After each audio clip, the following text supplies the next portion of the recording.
Olá pessoal, eu quero estar compartilhando com vocês agora essa aula de Evangelhos Sinóticos, né, que você vai estar estudando, vai estar lendo aí antes das suas leituras. Eu quero que você, vendo esse vídeo, você vai poder ter um pouquinho de um entendimento um pouquinho mais amplo e pra te introduzir num assunto um pouco melhor.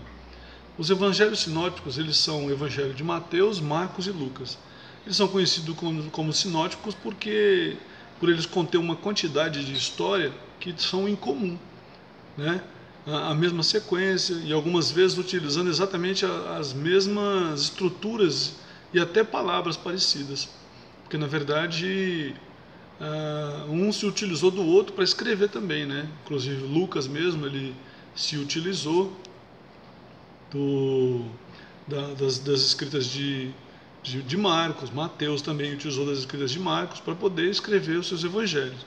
O nome sinótico, né, só para poder para cunho de informação, o nome sinótico vem do grego, que significa sim ops, que significa, são duas palavras que juntadas vão dar o sentido de sim, que significa junto, ops, ver.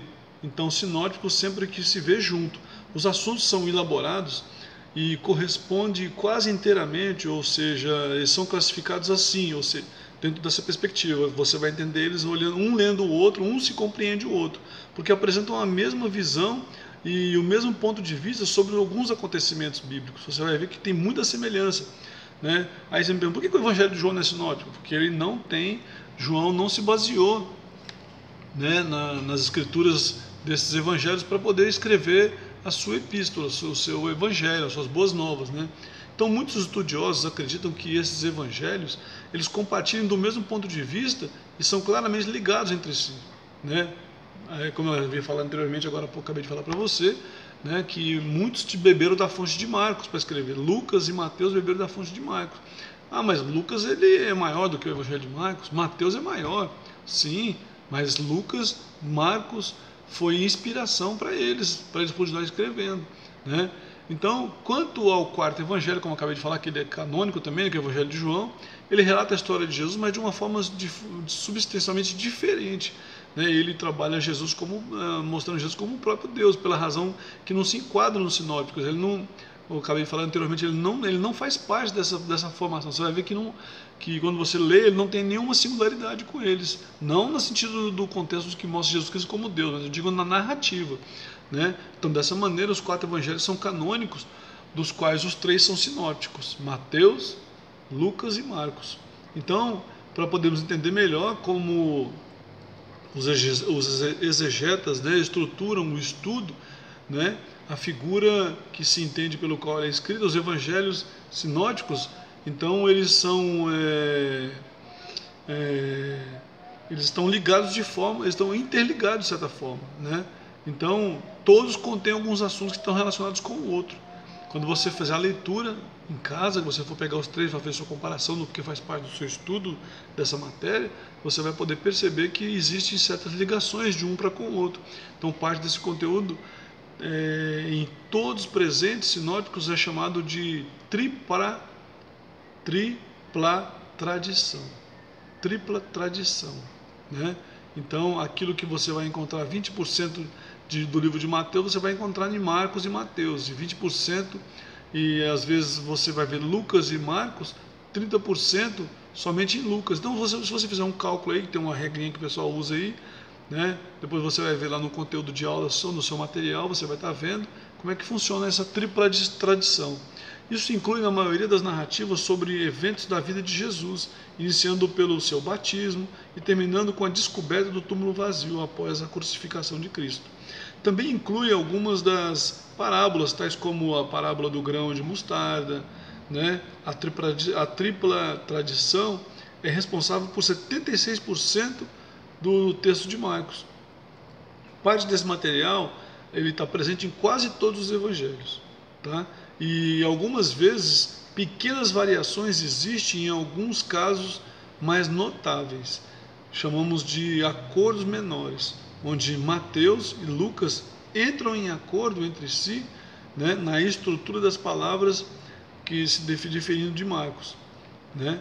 Então, por sua vez, a dupla tradição explica o material 200 versos, compartilhando entre Mateus e Lucas, né, porém ausentes em Marcos. Você vai encontrar 200 versos que são compartilhados entre Lucas e Mateus, e Marcos não existe neles. Então, esse conteúdo consiste em quase inteiramente nos discursos, né, nos discursos e ensinamentos de Jesus, e inclui a maior parte do Sermão da Montanha e a maioria das parábolas, tá? Então também tem o material de Marcos e Mateus, que são compartilhados entre ambos, e inclui também na sua história da morte de João Batista, diversos lugares, né, incluindo duas ocorrências alimentando as multidões, nas versões expandidas, né, sobre o texto do público da proibição do divórcio, e também a narrativa da morte de Jesus, que você vai encontrar lá em Marcos, capítulo 15, 34 e 41. O material de Lucas e Marcos, né, Marcos e Lucas é limitado, incidente isolado em Cafarnaum e envolvendo o exorcismo em Marcos 1, 21, 28. Esse material exclusivo de Marcos consiste em 40 versos, incluindo, entre outros, Marcos 3, 20 e 21. A parábola da semente, da colheita, né, dos milagres. Então, você vai perceber que fazendo essas análises, essas pesquisas, você vai encontrar parte do livro no outro.